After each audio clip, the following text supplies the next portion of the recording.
So hello everyone, welcome to JK blogs. আর এই ভিডিওটা আমি পাহাড়ে বানিয়ে পাহাড়ে ভয়েস ওভার করতেছি। আর এই ভয়েস ওভার করতে আমার মেলা প্রবলেম হইতেছে, কারণ পাহাড়ে এই যে জানেরা গাছটা দেখতেছুন, এটা হলো পাইনাল গাছ। আর পাইনাল গাছে দেখুন কিরম কাঠা।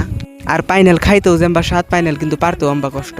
এই পাইনাল পারবার নিগে এত গরমের মধ্যে পাহাড়ের হেই নিচে জায়গায় যান না, আর হেনে বাসা তো লাগে না। আর এই বৃষ্টির দিনে পাইনাল গাছের গোড়াতে এত জঙ্গল হয়, যার জন্য পাইনাল গাছের বুকলে জানি জানা। আর বাগবর পাহাড়ের এখন তুই এমন কোনো জায়গা নেই যে না আমি যাই নাকি, কারণ মে তো আলাগি লেভেল কা বান্ধা হো না। আর তোমরা যদি ফাঁকে থেকে বাগবর পাহাড়ে ঘুরবার নিগে আহ, তাহলে কিন্তু বুলেও পাইনাল গাছের বুলে যায় না, কারণ পাইনাল গাছের বুলে থাকে সুন্দর সুন্দর যুগ আর নরম নরম কাঠা। আর অগিনে যুগে জেনে চুম্মা দিব হেন থেকে কিন্তু এক সপ্তাহ বইরে লাল কালারের স্টিং বেরোবো। আর তোমরা যদি স্টিং লাভার হয়ে থাকো তাহলে কিন্তু অবশ্যই ভিজিট করে আইও। এটা হলো নরসিংহ পাতা বা কারি পাতা, এখানে বুড়ার মধ্যে দেয়। এই যে এটা হলো মশলা। পাইনাল দিয়ে কিন্তু আচার বানান যায়, আঙ্গনিকার মানুষে বানাই, কিন্তু আঙ্গ মা বলে আচার বানিয়ে হারে না। তোমরা যদি বানিয়ে হারো তাহলে আচার আমার কমেন্ট করো। আমি পাইনাল দিয়ে নিয়ে আচার বানিয়ে আদারি আমার দিবা, আদারি তুমি নিজে রেখে নিবে।